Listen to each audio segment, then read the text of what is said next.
समाज के डर ने जब एक क्षत्रिय को शूद्र बना दिया, ये उस इंसान की कहानी है जिसकी माँ ने समाज के डर से अपने बच्चे को नदी में बहा दिया।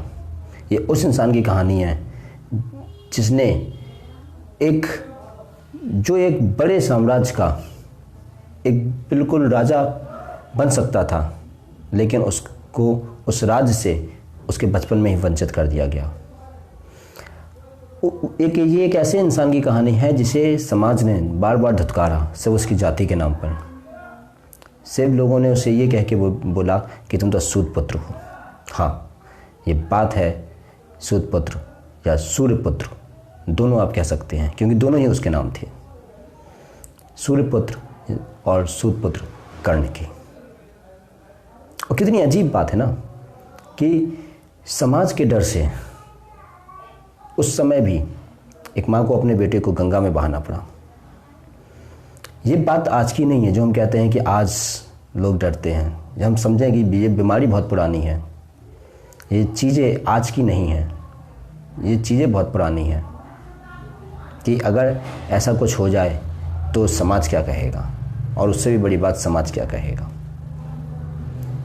आखिर कैसे एक माँ ने, जिसे कुंती, जिसका नाम कुंती है, जब वो विवाहित होने से पहले ही जो है एक जननी बन जाती है, बच्चे को जन्म दे देती है, तो वो समाज के डर से उसे गंगा में बहा देती है। मतलब उसे उस समय भी ये डर, एक स्त्री को उस समय भी ये डर रहा होगा कि समाज क्या कहेगा, समाज उसे किस नज़र से देखेगा। जबकि वो जो बच्चा था, वो जो कवच और कुंडल के साथ पैदा हुआ था ना, वो तो दिव्य था, वो तो सूर्य के एक अंश के रूप में पैदा हुआ था।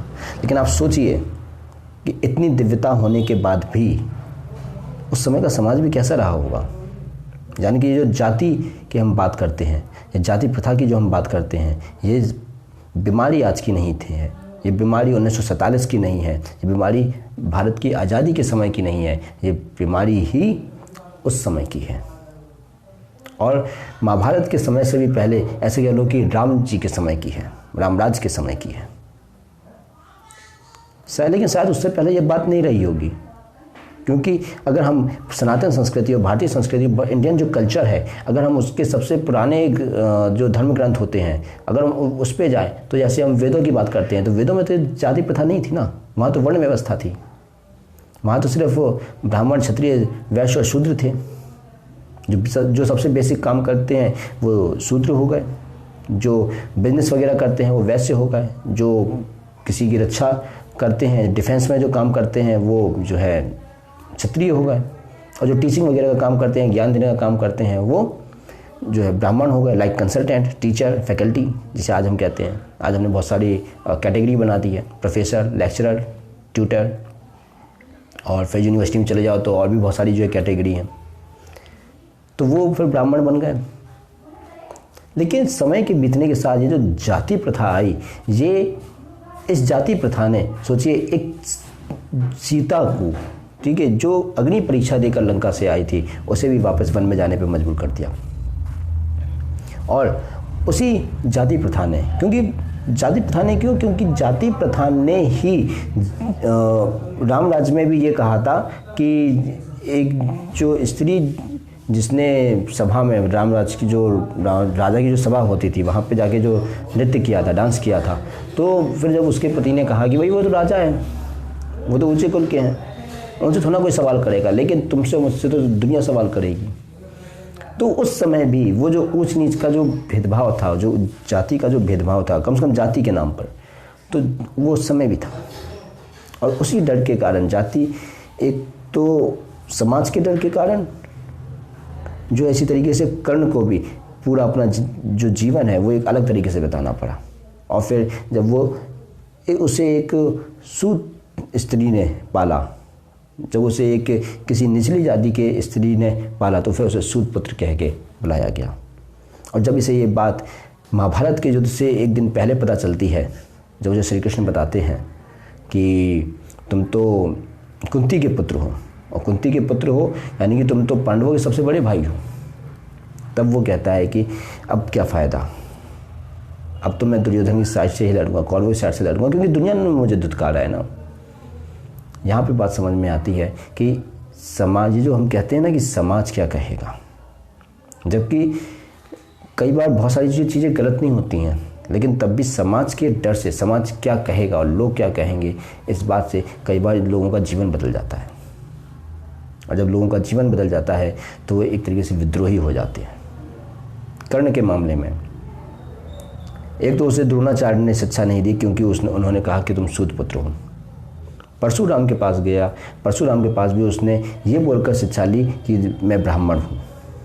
फिर एक और कहानी आती है कि जब एक बार परशुराम कर्ण के पैर पर अपने सिर रखकर सो रहे थे तो कर्ण को एक कीड़ा काट रहा था, लेकिन क्योंकि वो क्षत्रिय था तो उसके अंदर पेशेंस बहुत था, उसके अंदर सहने की दम बहुत थी, तो सहता रहा। और जब परशुराम अपनी नींद से उठे तो उन्होंने कहा कि अरे ये तो तुम्हें कीड़ा काट रहा है, तुम्हारे अंदर इतना पेशेंस हो कैसे सकता है, एक ब्राह्मण में इतना पेशेंस होता ही नहीं है।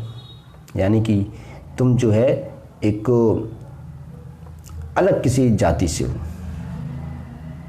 तुम कुछ अलग हो जो तुमने छुपाया है, हिडन इन्फॉर्मेशन जिसे हम कहते हैं।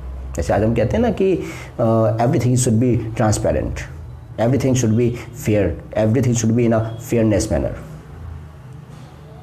कि वो एक ट्रांसपेरेंट मैनर में होनी चाहिए, फेयरनेस मैनर में होनी चाहिए। जैसे हम बिजनेस एथिक्स की बात करते हैं, तो वो उनसे झूठ बोलकर शिक्षा पाने गया, और जब परशुराम को पता चला कि इसने झूठ बोलकर शिक्षा प्राप्त की है तो फिर उन्होंने उसको श्राप दे दिया कि जब वक्त आएगा तुम अपनी शिक्षा भूल जाओगे। जैसे हम कहते हैं ना, एक झूठ पर सब कुछ छीना, नियति का आघात सुनो। तो अब सोचिए कि सिर्फ एक जाति के कारण, मतलब कितनी पुरानी बीमारी रही है, तो इतनी जल्दी कैसे ख़त्म हो जाए। तो उस समय भी इतने सारी जो है चीज़ें रहीं जो कि हमें दिखाती है कि इंडियन कल्चर में ये बीमारी आज की नहीं है, बहुत पुरानी है। और जितनी पुरानी बीमारी होती है उसे उतना ही दूर करने में उतना ही ज़्यादा समय लगता है। इसलिए आप आज देखते हैं कि आज की पॉलिटिक्स में, आज के एडमिनिस्ट्रेशन में जातियों के नाम पर रिजर्वेशन होते हैं ना। अर्थ जो उसकी इकोनॉमिकल कंडीशन है, इकोनॉमिकल कंडीशन के बेस पे रिजर्वेशन नहीं होते हैं, रिजर्वेशन होते हैं जाति के नाम पे। कहीं ओबीसी के लिए इतनी रिजर्वेशन है और एससी के लिए इतना रिजर्वेशन है, एसटी के लिए इतना रिजर्वेशन है। अभी हाल में ही ईडब्ल्यूएस के लिए आया। ईडब्ल्यूएस तो चलो आप इकोनॉमिकल कंडीशन बेस पे कह सकते हो, ठीक है, क्योंकि जो ईडब्ल्यूएस का जो सर्टिफिकेट होता है वो हर जाति के लिए बनता है, ठीक है। मतलब ओबीसी के लिए भी बनेगा, जनरल के लिए भी बनेगा और बाकी की जो जाति हैं उनके लिए भी बनेगा। लेकिन उससे पहले के जो रिजर्वेशन चले आ रहे हैं वो जातियों के बेस पर है। यानी कि जातियों के आधार पर जो एक डिस्क्रिमिनेशन रहा है हमेशा से, वो आज से नहीं रहा है, वो 1947 से नहीं रहा है, वो कोई 60-70 साल से पहले नहीं रहा है, वो पहले से रहा है।